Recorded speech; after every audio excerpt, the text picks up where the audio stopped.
बिस्मिल्लाहिर्रहमानिर्रहीम। अस्सलाम वालेकुम स्टूडेंट्स, कैसे हैं आप सब। उम्मीद करती हूँ आप सब ठीक होंगे। आज हम चैप्टर नंबर 2 का जिसका नाम है सेल्स एंड टिश्यूज, उसका लेक्चर नंबर 9 पढ़ने लगे हैं। आज हम इस लेक्चर में 3 to 4 टॉपिक्स को कवर करेंगे। फर्स्ट टॉपिक आ जाता है difference between prokaryotic and eukaryotic sales. पहले भी मैंने आपको बताया था जब हम लोग ऑर्गेनेलिज सब डिस्कस कर रहे थे तो मैंने थोड़े से आपको हिंट दी थी प्रोकैरियोटिक और यूकैरियोटिक सेल्स के बारे में, और ये कहा था कि यूकैरियोटिक सेल्स थोड़े कॉम्प्लेक्स होते हैं और प्रोकैरियोटिक सेल्स थोड़े सिंपल होते हैं। आज हम देखेंगे वो सिंपल हैं तो कैसे हैं, ठीक है। उनमें आइदर न्यूक्लियस प्रेजेंट होता है या नहीं, ऑर्गेनेलिज प्रेजेंट होती है या नहीं, उनका साइज क्या है और सेल वॉल उनमें प्रेजेंट है या नहीं। फिर उसके बाद हम पढ़ेंगे relationship between cell function and cell structure, कि अगर सेल का स्ट्रक्चर वो सर्कल है या वो स्क्वायर है तो वो क्यों है, अगर है तो वो किस वजह से है, उसके स्ट्रक्चर जो सा वो किस चीज़ में उसकी हेल्प आउट कर रहा है, ठीक है, उसका फंक्शन स्ट्रक्चर के लिहाज से कैसा है। उसमें हम 3 पॉइंट्स को कवर करेंगे। पहला पॉइंट आ जाएगा size and shape, second point आ जाएगा surface area to volume ratio, and third आ जाता है प्रेजेंस और एब्सेंस ऑफ ऑर्गेनेलिज। देन हम फिर पढ़ेंगे cell as an open system, यानी कि सेल ऐसा सिस्टम है जो जब चाहे अपने आउटर जो इन्वायरमेंट है उससे कुछ भी ले सकता है अपनी मेटाबॉलिक एक्टिविटीज़ के लिए, और जब मेटाबॉलिक एक्टिविटीज़ वो पूरी परफॉर्म कर लेता है, प्रोडक्ट बना लेता है, तो आइदर वो बाहर भी स्ट्रीट आउट कर लेता है, अपने ही किसी ऑर्गेनेली के लिए यूज़ कर लेता है, ठीक है। यानी कि उस ओपन सिस्टम है, जब चाहे वो बाहर से ले भी लेता है और बाहर दे भी देता है प्रोडक्ट को। नेक्स्ट हमारा है cell size and surface area to volume ratio, यानी कि अगर सेल का साइज बड़ा है तो उसमें वॉल्यूम क्या होगा, अगर छोटा है तो उसका वॉल्यूम क्या होगा, अगर वॉल्यूम ज़्यादा है तो वो किस लिए है, स्मॉल है तो वो किस लिए है, ठीक है।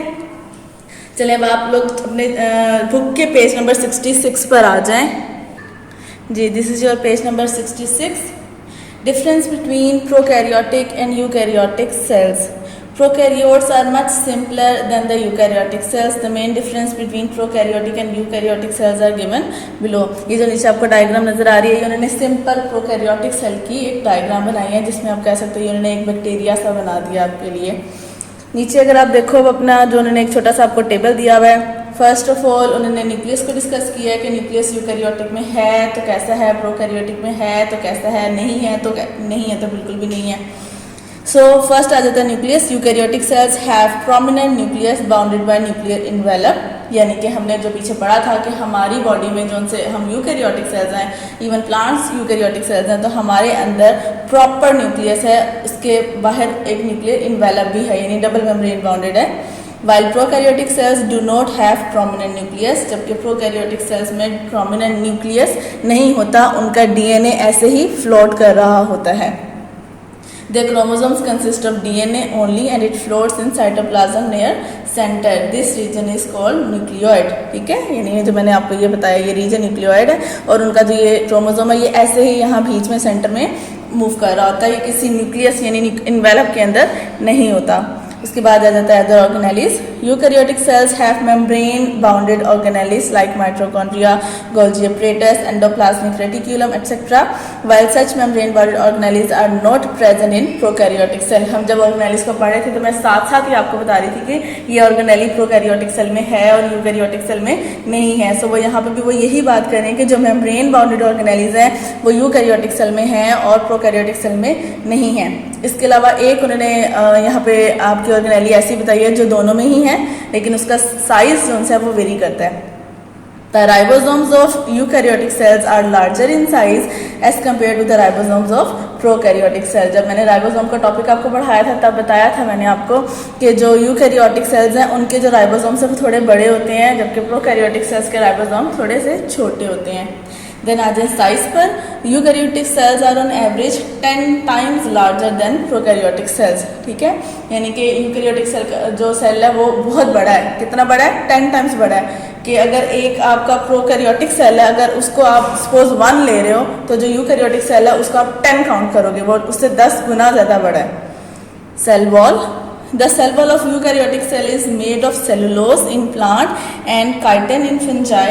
All prokaryotic cells have cell wall which is made up of peptidoglycan, a large polymer of amino acids and sugar. Cell wall की बात करते हैं तो यूकैरियोटिक और प्रोकैरियोटिक सेल्स दोनों में ही सेल वॉल प्रेजेंट है, लेकिन यूकैरियोटिक में आगे फर्दर जो डिवीजन आ जाती है, प्लांट, एनिमल्स, फंजाई, किंगडम्स हैं ये बहुत सारे, तो सॉरी, तो प्लांट्स में और फंजाई में तो आपको सेल वॉल नजर आती है, लेकिन एनिमल्स में नहीं है। सो प्लांट्स में जो सेल वॉल है वो किससे बनी हुई है? सेलुलोज से। फंजाई में काइटिन से, जबकि जो आपके प्रोकैरियोटिक सेल्स हैं उनकी सेल वॉल पेप्टाइडोग्लाइकन से बनी हुई है।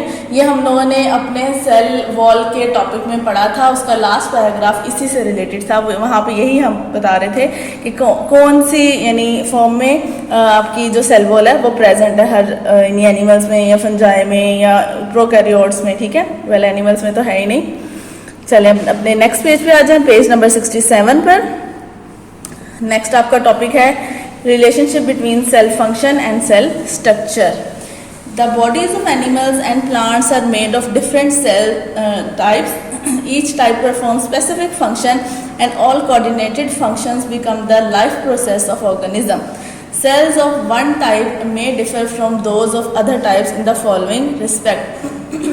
अगर मैं इसको जनरली आपको बताऊं तो इस पूरे पैराग्राफ में उन्होंने बात ये की है कि हर सेल अपना अपना फंक्शन खुद परफॉर्म कर रहा है, ठीक है। सिमिलर सेल्स जब कंबाइन कर जाते हैं तो वो एक फंक्शन बना देते हैं, और जो वो सिमिलर सेल्स होते हैं वो पूरी बॉडी में एक जैसे नहीं होते। सपोज अगर आप अपने हार्ट को लेते हो तो हार्ट के सेल्स की शेप एंड साइज डिफरेंट है, लंग्स के सेल की शेप एंड साइज डिफरेंट होगा, लिवर के सेल की शेप एंड साइज थोड़ी डिफरेंट होगी, ठीक। सो वो यहाँ पे ये कह रहे हैं कि सेल्स अपना अपना फंक्शन खुद ही परफॉर्म करते हैं, लेकिन काफ़ी सारे सेल्स कोऑर्डिनेट यानी कंबाइन करके एक बड़ा फंक्शन बता देते हैं। यानी सेल का अपना फंक्शन तो है कि उसने मेटाबॉलिक एक्टिविटीज़ करनी है, एटीपी फॉर्म करनी है, जो भी उसने राइबोसोम प्रोटीन सिंथेसिस करनी है, सब कुछ करना है। लेकिन एज अ होल जब आप हार्ट के सेल ले लेते हो, जब वो सब कंबाइन कर जाते हैं तो उन सब के सेल्स में एक फंक्शन एक्स्ट्रा आ जाता है कि उन्होंने कॉन्ट्रैक्ट और रिलैक्सेशन वाला काम भी करना होता है, ठीक है। सो आप अगर अपने लिवर के ले लेते हो तो उन सेल्स का काम साथ में ये होता है कि उन्होंने ब्लड की फॉर्मेशन भी करनी होती है। इस तरह हमारी बॉडी में हर सेल अपना अपना फंक्शन तो परफॉर्म कर रहा है। एक नॉर्मली जितना एक सेल का फंक्शन है वो सब सेल्स कर रहे हैं, लेकिन हर सेल में थोड़ा एक अलग फंक्शन भी आ जाता है, जो कि वो जब सेल्स कंबाइन कर जाते हैं तो वो कोऑर्डिनेट करके एक अलग स्पेसिफिक फंक्शन परफॉर्म करते हैं। जैसे कि अब यहाँ पे वो थोड़ा सा आपको बताएंगे।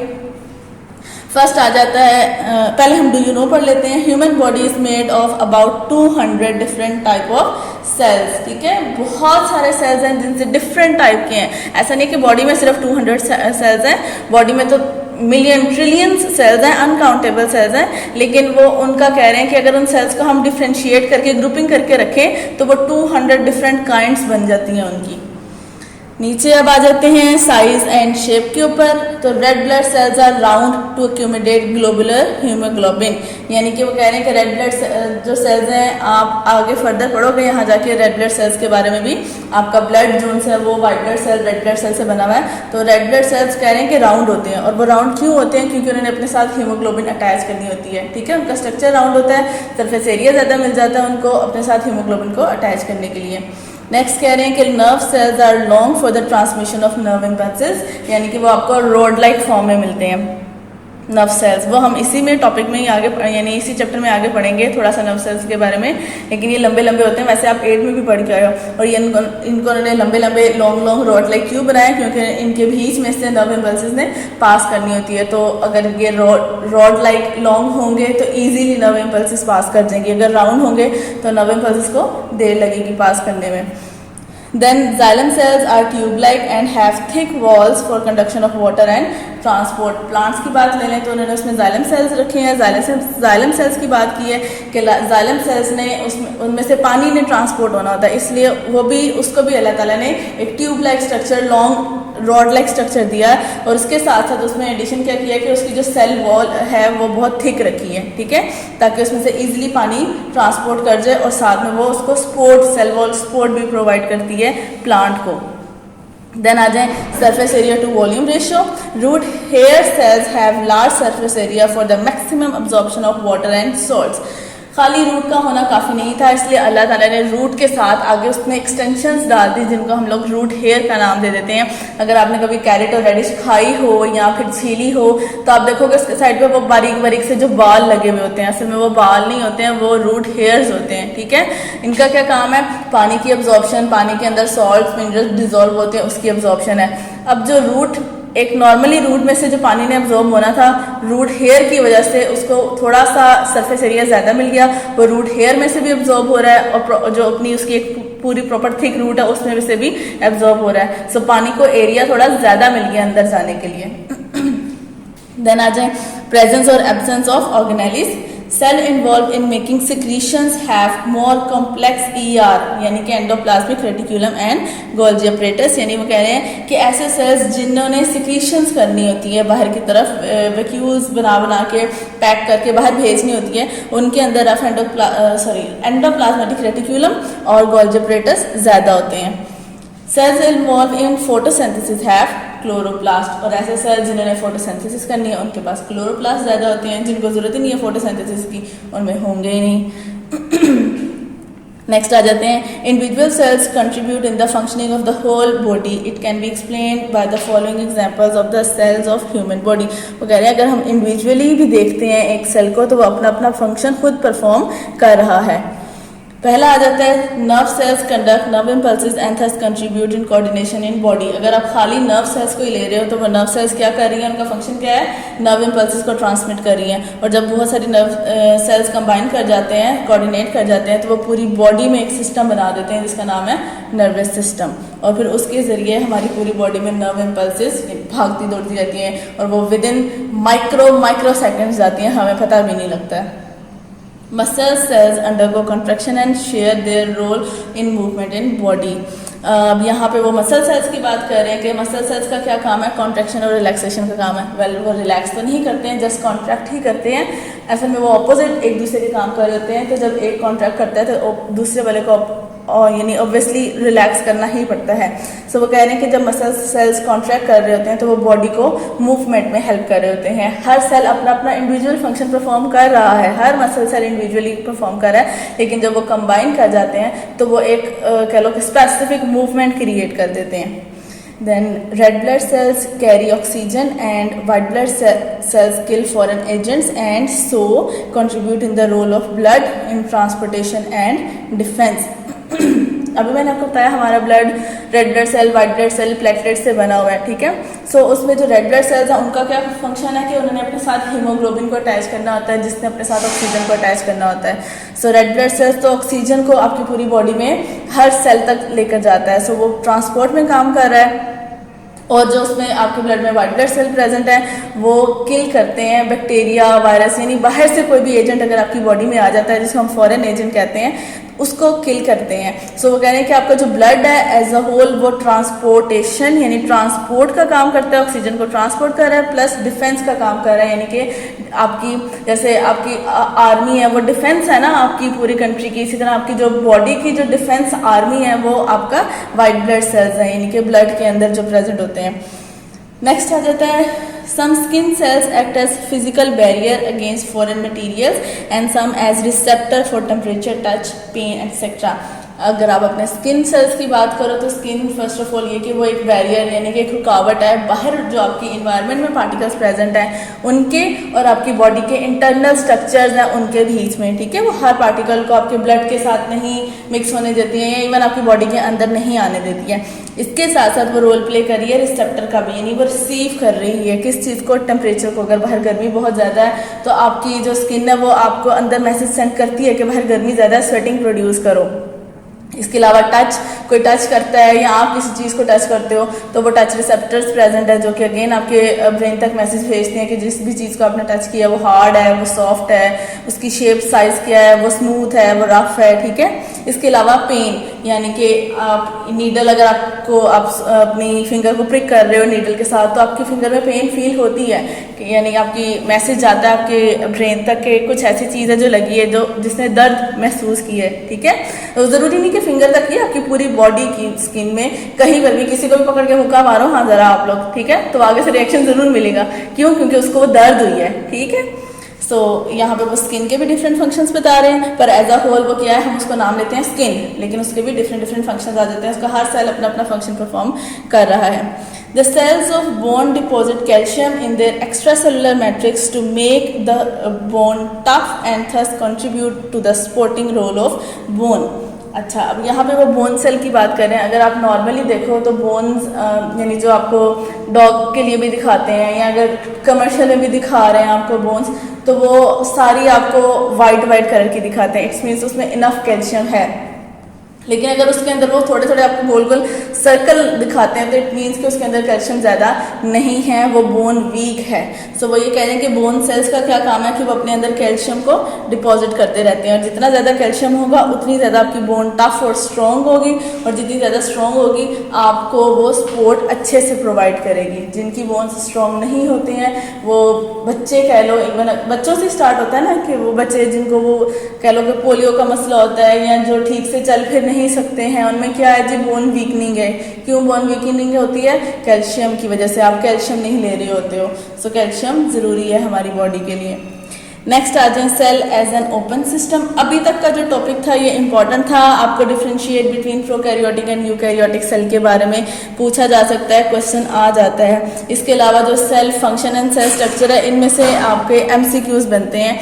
आज का ज़्यादातर जो सारा टॉपिक है वो एमसीक्यूज का ही है, लेकिन जो क्वेश्चन से रिलेटेड टॉपिक है वो है difference between prokaryotic and eukaryotic cell, जो कि आपको अच्छे से याद करके लिखना है। नेक्स्ट आता है cell as an open system. A cell work as an open system that is it takes in substances needed for its metabolism activities through the cell membrane. It performs the metabolic processes assigned to it. Products and byproducts are formed in metabolism. Cell either utilize the products or transport them to other cells. The byproducts are either stored or are excreted out of cell. पहले भी मैंने आपको ये बात बताई है कि cell एक ओपन सिस्टम है, यानी कि वो अपनी सराउंडिंग से चीज़ें जो भी उसको सब्सटेंस चाहिए वो ले लेता है। लेने के बाद वो अपनी जो मेटाबॉलिक एक्टिविटी है वो परफॉर्म करता है। अब उसका जो प्रोडक्ट या बाय प्रोडक्ट बनते हैं, अगर तो सेल को खुद चाहिए तो वो खुद यूटिलाइज कर लेता है, यानी अगर उसकी ऑर्गेनेलिज को चाहिए तो, अगर नहीं चाहिए तो वो बाहर उसको एक्सक्रीट आउट कर देता है। ठीक है, यानी ओपन सिस्टम है, उसका जब दिल चाहे वो अपनी सेल मेम्ब्रेन के थ्रू अपने अंदर चीज़ें ले लेता है और फिर आगे उसको प्रोडक्ट बाय प्रोडक्ट में कन्वर्ट करके जो भी उसने जहाँ तक भी उन चीज़ों को पहुँचाना हो वो पहुँचा देता है। नेक्स्ट पेज पे आ जाए, page number 68, cell size and surface area to volume ratio. ये भी आपका एमसीक्यूज के लिए आ जाता है, लॉन्ग एज सच नहीं है, और इसके फर्स्ट 2 पैराग्राफ ही इंपॉर्टेंट है, आगे एज सच इतना कोई इंपॉर्टेंट नहीं है टॉपिक। सो आपको फर्स्ट 2 पैराग्राफ अच्छे से याद करने हैं एमसीक्यूज के लिए। Cells vary greatly in size, यानी कि आप कहीं भी देख लो, हर एक सेल दूसरे सेल से मैच नहीं कर रहा, वो कहने कि साइज उनका चेंज होता रहता है। The smallest cell are bacteria called mycoplasmas, यानी कि जो सबसे छोटा सेल है इस दुनिया में अभी तक वो एक बैक्टीरिया का है जिसको माइकोप्लाज्मस कैसे कहते हैं।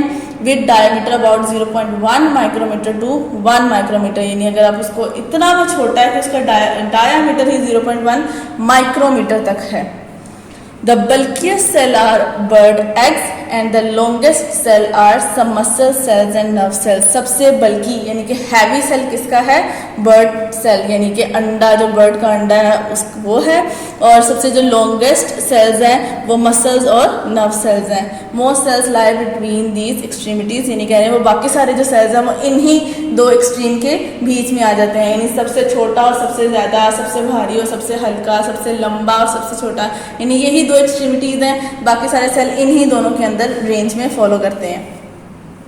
आपका एमसीक्यू इसके लिए याद रखना है कि सबसे स्मॉलेस्ट बैक्टीरिया को क्या कहते हैं, उसका डायमीटर कितना है, बल्किएस्ट सेल किसका है, लॉन्गेस्ट सेल कौन कौन से हैं। ठीक है, नेक्स्ट आ जाए cell size and shape are related to function, यानी कि सेल का साइज वो बड़ा है या छोटा है, राउंड है, स्क्वायर है, सर्कल है, किस तरह से भी है, ये दोनों चीज़ें उसके फंक्शन के ऊपर यानी बहुत इफेक्ट करती हैं।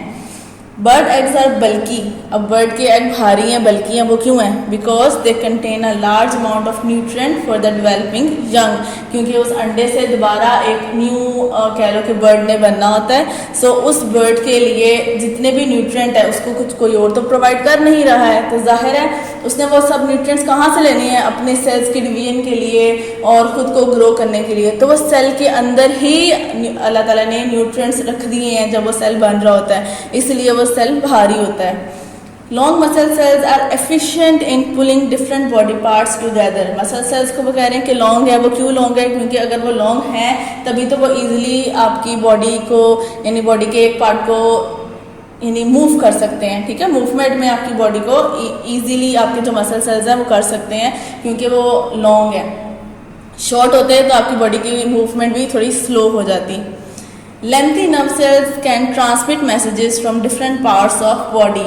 जो लंबी लंबी आपकी नर्व सेल्स हैं वो लेंथी यानी लंबी क्यों हैं, क्योंकि उनके अंदर से मैसेज ने ट्रांसफर यानी करना होता है, एक जगह से दूसरी जगह पे मूव करना होता है। वो जितनी लंबी होगी एक नर्व सेल उतना ही उसको यानी एक नर्व इम्पल्स को मूव करने में आसानी होगी। अगर वो बहुत ज़्यादा छोटी छोटी हो जाती हैं और साथ साथ जुड़ी हुई हैं तो हर नर्व सेल में से दूसरी नर्व सेल तक क्रॉस करना और बार बार क्रॉस करके आगे जाना तो वो थोड़ा टाइम ले सकता है, तो नर्व इम्पल्सेस स्लो मूव कर सकती हैं और ये हमारी बॉडी के लिए अच्छा नहीं है।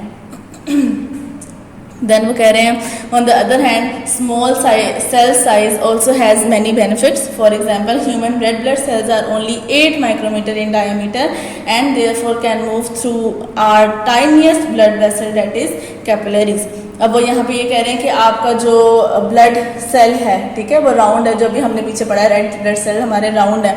वो कह रहे हैं कि इस छोटे होने का भी बेनिफिट है। ये बेनिफिट क्या है, आप इससे अपनी 9th क्लास में आगे जाके पढ़ोगे कि हमारी जो आर्टरीज और वेन्स तो थोड़ी थिक होती हैं लेकिन जो हमारी कैपिलरीज हैं वो बहुत बारीक होती हैं, ठीक है, यानी बहुत ज़्यादा ही बारीक होती हैं। इतनी बारीक है कि वो 1 सेल थिक है, सिर्फ एक सेल उसमें से गुजरने की गुंजाइश है, ठीक।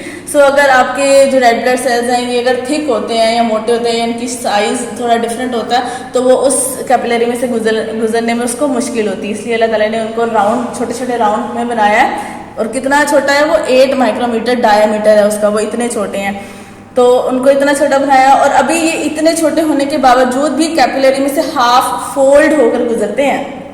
आपकी कैपिलरी इतनी छोटी है फिर भी अल्लाह ताला ने इनको इतना छोटा बनाया कि ये उसमें से पास कर जाए। नेक्स्ट आ जाते हैं most cells are small in size in relation to their volume. Large cells have less surface area as compared to small cells. यहाँ पे वो बात कर रहे हैं कि आपके सेल्स के सरफेस एरिया के बारे में कि जो बड़ा सेल होता है उसका सरफेस एरिया छोटा होता है और जो स्मॉल सेल्स होते हैं अगर उनको कंबाइन करके बड़े वाले सेल के इक्वल रख दिया जाए तो आपको वहाँ पे ज़्यादा यानी कि सरफेस एरिया मिल जाएगा, ठीक है। जैसे कि अगर मैं आपको बोर्ड पे बना के बताती हूँ तो आप देखें अगर मैंने एक बड़ा सेल लिया है, ठीक है, और उसी सेम यानी साइज के छोटे छोटे सारे सेल्स ज्वाइन करके एक जगह पे रखती हैं तो आप देखो कि बड़े सेल के पास अगर पानी ने अंदर जाना है तो उसको सिर्फ ये सरफेस मिलेगी अंदर जाने के लिए, ठीक है। लेकिन अगर उसी पूरी शेप में यानी उतनी ही इक्वल साइज का शेप का मैंने यहाँ पर छोटे छोटे सेल्स रख दिए हैं तो हर सेल के पास पानी जाएगा अंदर, हर सेल की बाउंड्री से पानी अंदर जाएगा, ठीक है। सो फिर जब आप इसके पानी को सपोज के कलेक्ट करते हो और इनके पानी को अलग से करके कलेक्ट करते हो तो आप देखोगे कि इसका पानी ज्यादा है एज कम्पेयर टू ये वाले बड़े वाले एक ही सेल के, ठीक है। सो वो यहाँ पे ये कहना चाह रहे हैं कि जितना स्मॉल साइज होगा उतना ही सरफेस एरिया ज्यादा मिल जाता है, लेकिन तब जब उस सारे स्मॉल साइज को इकट्ठा करके आप कंबाइन करके एज अ होल एक स्टडी करो तब, ठीक है। सो इस पूरे टॉपिक में आगे आपको यही सब बताया हुआ है और कुछ भी नहीं है, मैं जस्ट अब रीडिंग करके आपको क्लियर कर रही हूँ ये बात। Most cells are small in size in relation to their volume. Large cells have less surface area as compared to small cells.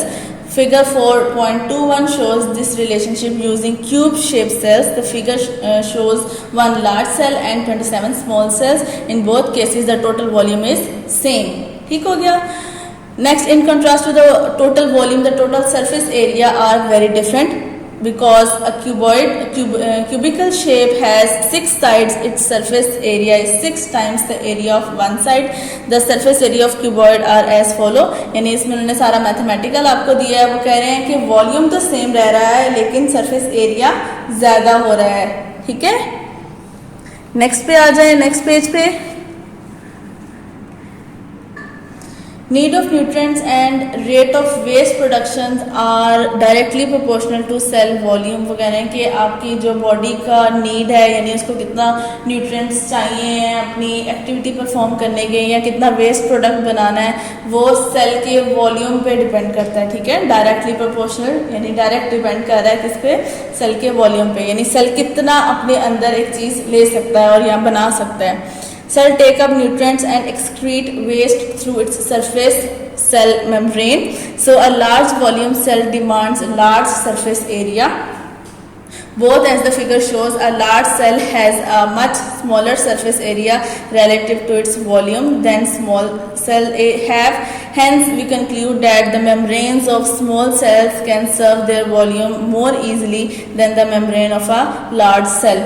वैसे तो ये सारा कंफ्यूजिंग है, अगर मैं आपको इसको समझाने बैठूंगी तो समझ फिर भी कुछ नहीं आना, लेकिन आप यहाँ पे ये चीज़ याद रख लो कि अगर दो यानी जो छोटे सेल्स हैं उनके पास इजीली अपने अंदर अवेल यानी बाहर से चीज़ें अंदर लेके जाना ज़्यादा आसान होता है। अपने अंदर जितना जितना छोटा होगा उसका वॉल्यूम भी उतना ही स्मॉल होगा, ठीक है, यानी वो अपने अंदर उतनी ही छोटी चीज़ें एडजस्ट कर सकता है। अब एक छोटा सा कमरा है जिसके अंदर 30 स्टूडेंट्स बैठ सकते हैं, आप उस कमरे के अंदर 60 स्टूडेंट्स को नहीं बिठा सकते हो, ठीक है। बड़ा कमरा होगा आप उसमें 60 स्टूडेंट्स बिठा सकते हो। इसी तरह जितना छोटा सेल है उसके अंदर उतनी ही थोड़ी कैपेसिटी है, वॉल्यूम उसका उतना ही कम है, तो वो इजीली अपने अंदर चीज़ें ले सकता है। लेकिन जितना बड़ा सेल है उसका वॉल्यूम उतना ही ज़्यादा है और उसको अपना वॉल्यूम को भरने के लिए काफ़ी देर तक बाहर से न्यूट्रिएंट्स लेने पड़ेंगे, ठीक है।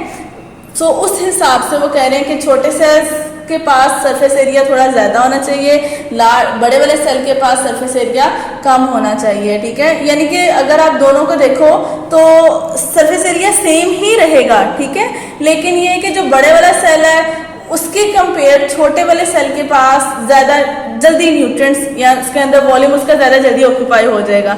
अगर मैं आपको कहूँ कि अभी जैसे हमने पीछे रूट हेयर की भी एग्जांपल ली थी कि रूट एज अ होल एक बड़ी सी रूट है, ठीक, उसका सरफेस एरिया नॉर्मल उसके हिसाब से है, लेकिन अगर उसके साथ रूट हेयर लगा दिए जाएं तो रूट हेयर उसके सरफेस एरिया को थोड़ा ज़्यादा कर देते हैं और पानी उसके अंदर ज़्यादा जाता है। इसी तरह बात यहाँ पे भी यही है कि आप जितने स्मॉल सेल्स को कंबाइन करके एक लार्ज यानी उस पैक में रखोगे, लार्ज क्यूबॉइड के या लार्ज स्ट्रक्चर के इक्वल करोगे तो स्मॉल ऑल्दो उसके पास सेम या थोड़ा सा ज़्यादा आ जाएगा या सेम वॉल्यूम जाएगा, ठीक है, लेकिन ये कि उसके अंदर इजीली सरफेस एरिया ज़्यादा होने की वजह से ज़्यादा जल्दी कह लो, जल्दी और इजीली आपके न्यूट्रिएंट्स अंदर पास कर जाएंगे एज कम्पेयर टू जो वो बड़े वाला है और बड़े वाले के अंदर जाएंगे, ठीक है। इस टॉपिक में आपके बायो से रिलेटेड कुछ भी ऐसा नहीं था, लेकिन ये कि आपने जो पेज नंबर 68 में जो फर्स्ट 2 आपके पैराग्राफ है ना, बस उनको अच्छे से याद कर लेना। वो दोनों पैराग्राफ MCQs के लिए ज़्यादा इंपॉर्टेंट है। इसके अलावा जो आपका मैंने फर्स्ट टॉपिक पढ़ाया differentiate between prokaryotic and eukaryotic cell, उसका डिफरेंस आता है, तो आपने उसके डिफरेंस को अच्छे से याद करना है और कॉपी पे लिखना है। अल्लाह हाफिज़।